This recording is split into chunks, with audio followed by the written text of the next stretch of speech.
We're going to have a short children's story real quick.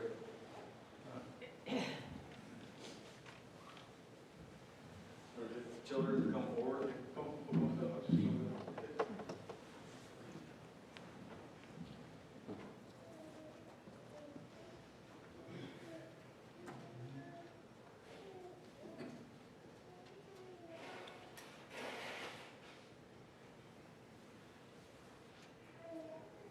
Hello, how are you guys? I know we were not supposed to have a children's story, but I saw children come in, so why not? Why not have one, right? So, how are you guys been? You guys have a good New Year? Yeah. You guys celebrate together? The New Year, bringing the New Year in? I know the two infants probably don't really know what's going on. I know your daughter does, so I'll just tell a quick children's story. So, back in 2009, I went. Have you ever been camping before? Like a cabin or a tent or? Oh, okay, yeah, nice. Just a little vacation. So we went to a camp and I worked with kids your age and all the way with teenagers and at a camp, and the whole idea was to point these kids to Jesus. We had 1 week to be with each age group. So 1 week we were with the teenagers, and another week we were with another age group, and we only have 1 week to point these kids to Jesus. So from the activities, we're praying with them, and I was a counselor at the time, so I got to have 10 kids a week for 5 weeks. It was the best experience that I could ever have, and I would never change it for anything. So after the summer camp was over, we were exhausted, and we got together as a camp staff and together as leaders, and we had to clean up the whole camp. And by the time that was done, me and two other friends had an idea. Let's go. We were in Arizona at the time, Prescott, Arizona, somewhere near where Jeannie's at, right? Long story short, we wanted to go to the Grand Canyon. Have you ever heard of the Grand Canyon before? It's like pretty, yeah, it's crazy. It looks so beautiful, right? So we went to the Grand Canyon, but me and my two other friends, I went with the tennis player, and the other one was a boxer, and I was just islander that brought some ramen, some sunflower seeds, and 2-liter bottle of water. It was like one of those soda bottles. But I filled it up with water, and I brought it along with me. I was the only one prepared. But sunflower seeds and ramen is probably not a good hiking snack to take along with you, right? So I took these things down, and we went 9 miles down at 11 o'clock at nighttime, because we were young, and we didn't know any better, right? So we didn't want to pay the parking fee, even if they had one, we didn't know if they had one or not, so we didn't want to pay that. So we went along and went at 11 o'clock at nighttime, and we made it to the bottom in 4.5 hours. So you can only tell, when you're in Arizona, the sun goes up pretty early, right? So when you're in Arizona, the sun comes up early. So we had to turn around and make our way back up. So 9 miles down and 9 miles back up, and by the time we reached the bottom, my friends didn't bring water, so I was sharing my water with my friends, and we were already more than halfway down. We didn't have a lot of water left. So long story short, I couldn't make it back up. My two friends could. They thought they were going to have to go and call 911, and the helicopter would probably have to come and get me at the bottom. But then we prayed, and I had told them, let me just take a quick nap because I'm so exhausted. I have blood on my lips, I have like salt all from the sweat all over my shirt. We have no water, I'm throwing up, and all the severe signs of dehydration. Like you're dehydrated, you need water, you need something for the hiking snack. And sunflower seeds and ramen were not good. So long story short, my friends were praying for me the entire time I was sleeping, and they were praying, and all of a sudden I felt this strength within me, and I know it was the angels and the Holy Spirit just picked me up, and they were like, it's time to go. So when I felt that, we walked all the way back to the top in the same amount of time that it took us to get down, and it was only by the power and the strength of God. That's the only way I made it up. Right before we made it to the top, there were a couple, and they were like, you're almost there, keep going. And I was so exhausted. When we got to the top, we went to the nearest McDonald's, right? We got some water cups, and we were just drinking slowly, like you're supposed to, right? Trying to rehydrate. And then we went to the Thunderbird Adventist Academy one of our camp leaders met us, and we played basketball, and we shared with him the story, and he couldn't believe how not smart we were. Going down and getting back up, but he was happy we made it back up and safe to the academy there. So that's the story. Would you like to say a prayer? What? Let's pray. Thank you, Lord. We ready us short to read. Make us to be good kids. In Jesus Christ we pray. Amen. Thank you.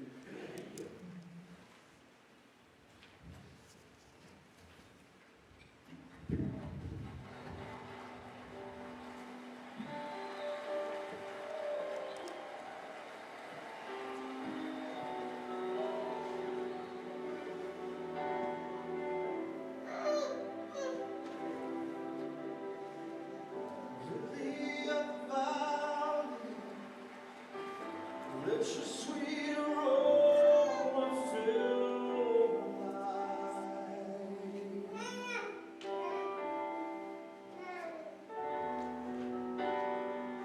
Rose of Sharon, show me how to grow beauty outside.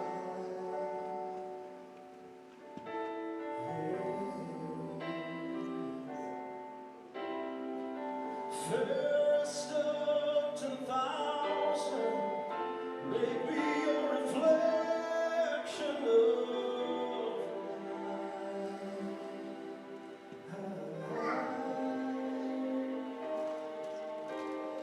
Taste the shine down on me, let your love shine through me in the light.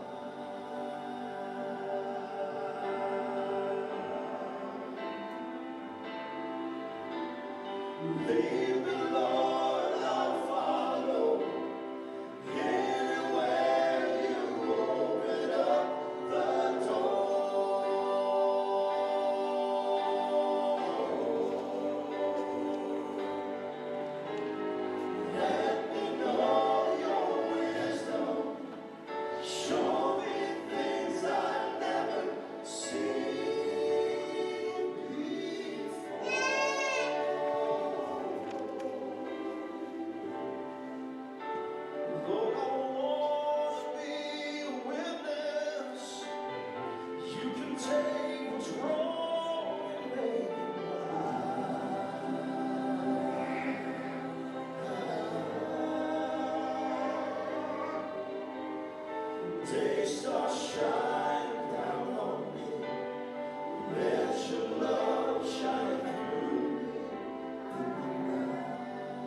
morning and a happy Sabbath. Almost afternoon, right? Good morning. God is good. And all the time. Let's see if you all remember this one. God is great. Almost. God is great. You better tell somebody. You better tell somebody. God is great. Amen. Before we have an added word of prayer, I just want to say Happy New Year to Fatu Fadi, I hope I pronounced that correctly, who is watching on our service online from Gambia, Africa. And a Happy New Year to the rest of our viewers who are tuning in. And a Happy New Year to you all here this morning. Hope everyone had a blessed time ringing in the new year. But before we go any further, will you please bow your heads with me for an added word of prayer. Dear Lord, I want to thank you for bringing each of us together for church safely today. We are living in perilous times. And Lord, our only safeguard is standing together hand in hand with you. God, it is our prayer this morning that you speak to our hearts. It is our prayer this morning that you speak to our minds. Help us to take heed to your direction. Father, this morning is our prayer in Jesus' name. Amen. I knelt to pray, but not for long. I had too much to do. I had to hurry up and get to work, for bills would soon be due.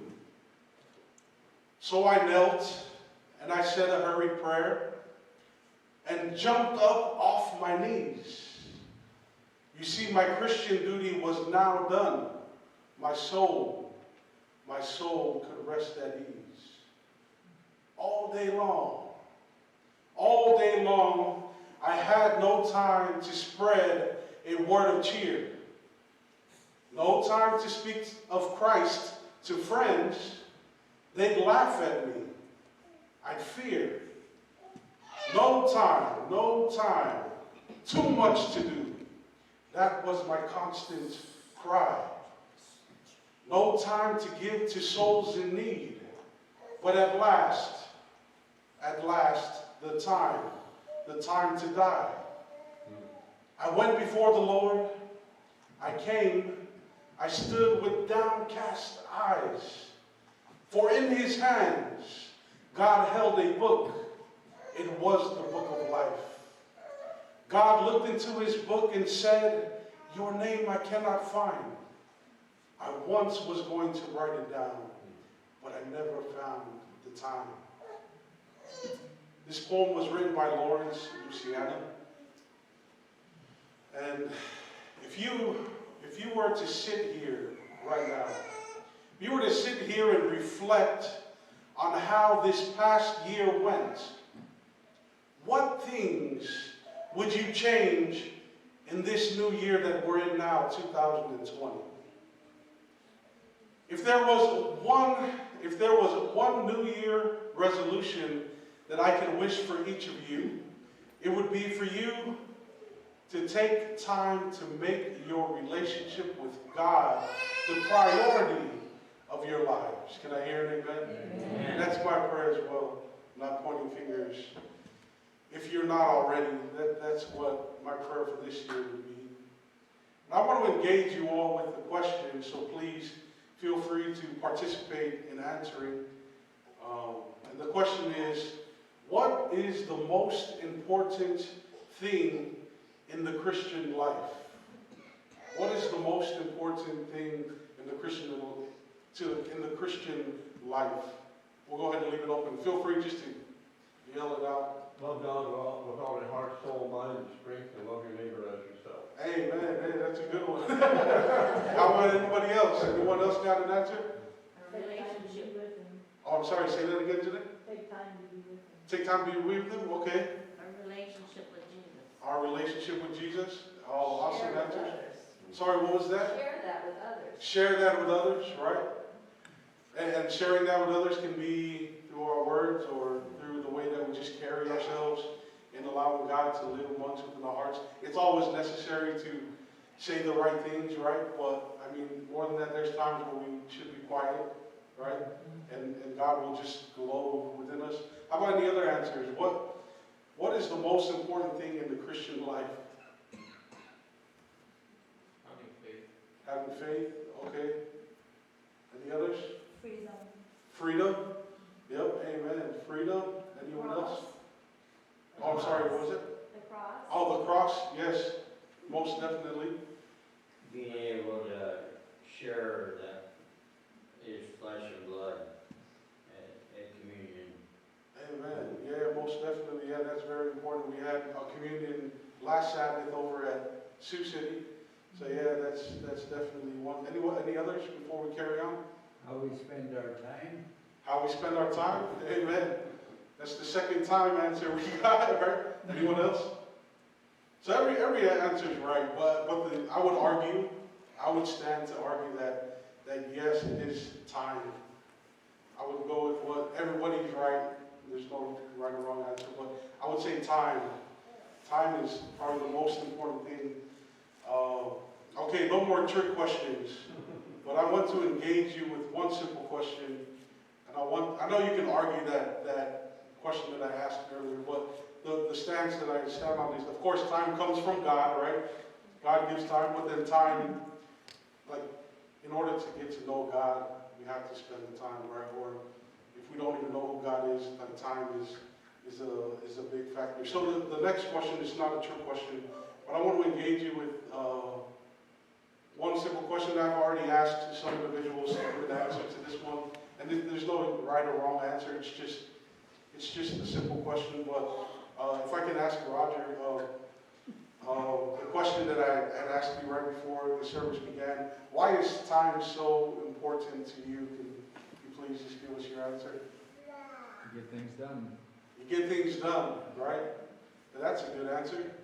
I know I had to ask Jeff. Jeff, can you give us your answer? Well, as you get older, it seems to go by a lot faster than it used to. Oh, wow, yeah. And I guess as you get older, you realize you need to appreciate different things that happen in time, like sunsets and things like that. Good answer. Archie? Well, the time you spend with the Lord Jesus Christ is most important. Amen. And I had to ask the three more people. Bonita? This year, Vern and I turned 90, and I think, where did the time go? And I feel, none of us know how much time we have, but I think we need to spend more time in studying God's Word and telling people you love them and in prayer and helping people and showing them that you love them. Amen. And last one, Maribel, can you please? I thought you asked me if time was important for God, but yeah, time is very important for us here, humans. God is not restrained with time, but we are. And, you know, my mother is very sick, so time is important. We're gonna go spend time with her, because that will show her and us how important we are for each other. So the same way is with God. And I love the way Benita exposed that. She says, we don't know how much time. When you're 90, I'm sure you start appreciating time, but we don't know how much time we have. So it doesn't matter if you're 10 or 20 or 50 or 90. Time is important to us. And it's that space in this universe that we take to share with each other. And when we share with each other, we share with God, because He loves us so much. So that's what I believe about time. Thank you very much. Those are all very important things, and I'm sure we can all agree that time is very important, and I know we all have different answers, and yeah, most definitely, you see the hourglass on the screen, right? Once all that is down to the bottom, you flip it, and you have, you have another hour, right? So just a simple illustration I just wanted to give. We just got back from California, and you guys all know that. And we went over there for my brother's engagement, and together with an appointment that we had, a confidential one, on December 19th, both of them, God worked it out to where they were both able to be on December 19th. So our meeting that we were there for was the morning of the 19th, and then my brother's engagement was that night of the 19th. So it was a long, tiring day, but a good day. And the reason why I bring this up is because one of my relatives came from Salt Lake City, and she's like the master baker of our family, right? Of the Salt Lake City area. So they flew her out to represent her little family, and she came to bake. And that's what she came to do, to support my brother's engagement by baking. We had like maybe 150 different baking things and baskets. And then the way it works in our family is so it's just an engagement, right? And culture changes. So 50 years ago, things were a lot more simpler than they are right now. And I'm sure it's the same for a lot of your guys' cultures. So things just get more complicated when everybody started coming to like migrating over to the U.S. and they just want to make things, well, I mean, make things more grand and just more special. And I'm not saying it's a bad thing, it could be a good thing, but I'm just saying it was a good occasion to come together and glorify God together with two families. And so my cousin came here to bake. She didn't come here. When you go to California, for those of you who are from Southern California or have been there, everything's about an hour plus away. Maybe not everything, but if you're trying to get to like a certain location. So for example, we went, and my brother's fiance now, she had 2 deaths in her family, and those funerals were Sunday, Monday, Tuesday, and Wednesday, and then the 19th was the engagement. So they had two funerals and an engagement all within the same week. And they didn't want to change it because they had family come, already booked their tickets from Australia. They were already there. They were there to celebrate the engagement, my brother and his fiance. So they didn't change the date. So they had 2 burials and then straight into the engagement. And it was a tiring week. But going back to my cousin, she came to bake. She didn't come to drive all the different routes that my mom had. Like my mom has her checklist. And for those of you who grew up with moms or have moms that get things done, or you are a mom that likes to get things done, my mom is one of those types of people, and it's kind of like a rhythm. It's like you have to stay with that rhythm, right, and get things done. So, and not in a bad way at all. It's a good thing. But when you're in my mom's house, like she has a list of things for you to do. So you're constantly going and moving around. And so my cousin from Salt Lake City, she came to bake, right? But we had routes to drive. We had to go pick up so we went to the funeral. That was about an hour, 40 minutes, all in one day. So, first we went to Loma Linda. That's an hour and a half. Then we came back to LA. That's another hour and a half, of course. Then we went to Bakersfield. That was an hour, 40 minutes. Then to Paris. That's 3 hours. Back to LA. That's another 2 hours. To Riverside, an hour and a half, and back to LA all in one day. I know that's tiring, but so she said, I didn't come here to drive any routes. I came here to bake, right? So that was her way. All that just to say, she came to spend quality time to bake for my brother's engagement, but she didn't want to do anything else. But I had a wonderful time. She did want to drive with me to Loma Linda. That's where my wife is from, and back to LA. And I had a great time. Sometimes you're stuck in traffic, right? But I like to say traffic time is bonding time, right? So I haven't talked to her for a long time, so that was a good time for the both of us to visit and spend quality time together with one another. And me and my auntie, and all through our routes that we had to drive, we got to spend quality time with each other. So that's just a long illustration that I wanted to give and just kind of share with you guys a little background of our culture. And like I said, culture changes, right? It'll be different next week and different next year. But me and my wife, we kind of did away with all that and kept it very simple. And just very simple. But God was glorified in the engagement, and God answered our prayers the morning of the 19th. So I just thought I'd share that with you all. But a meme, a Facebook meme I read, it said this: there's no such thing as being too busy. If you really want something, you'll make time for it. I want you to turn to the person next to you and say, my time belongs to God. And go ahead and turn to the person behind you and tell them, your time belongs to God.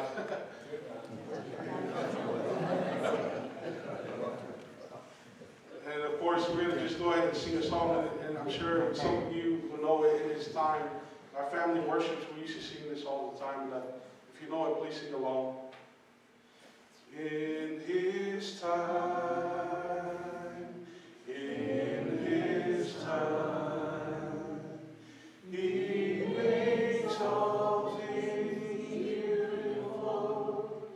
In His time, Lord, please show me every day that You're teaching me Your way, and You'll do just what You say in His time.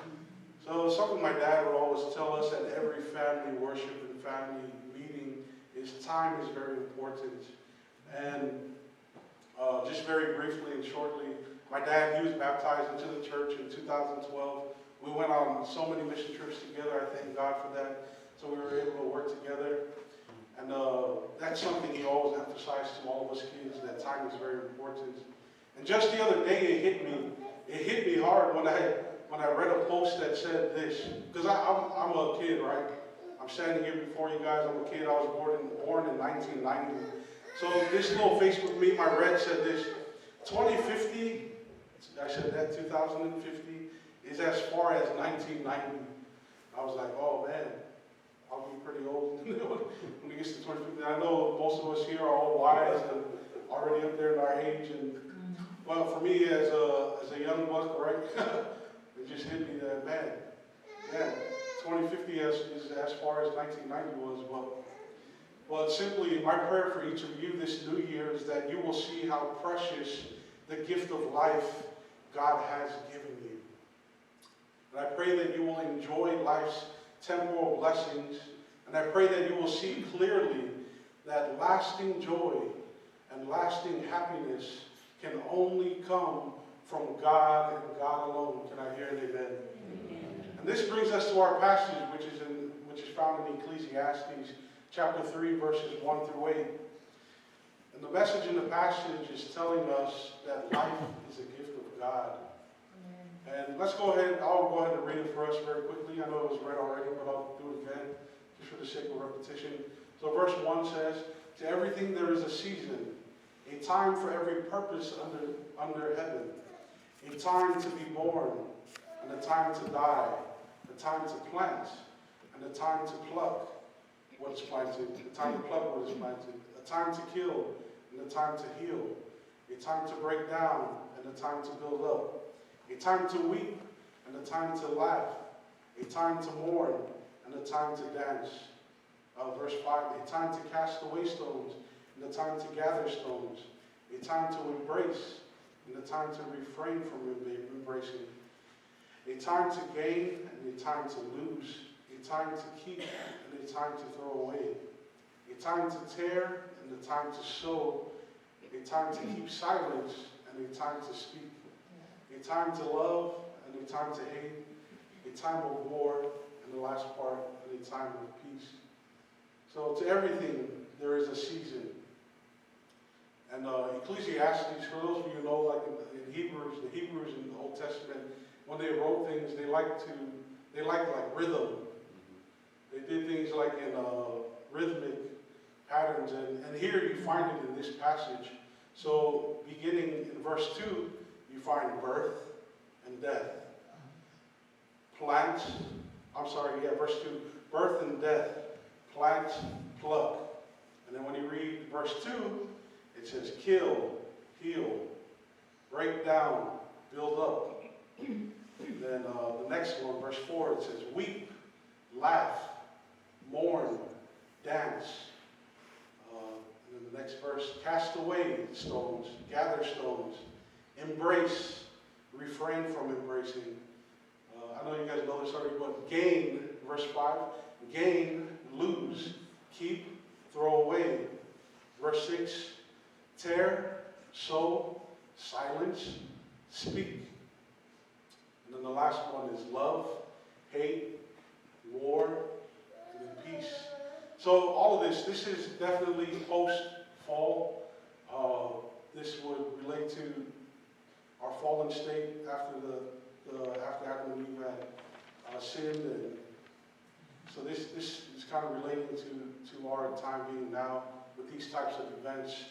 And just very quickly, when I had asked Marybelle the question earlier, she had given me a great answer, and it's so true because within the cosmic conflict, within the great controversy theme, we can never forget that Satan is as real as God himself also. So there he is, putting in the tares amongst the wheat, and all of the different other things in the parables that are shown in the Bible.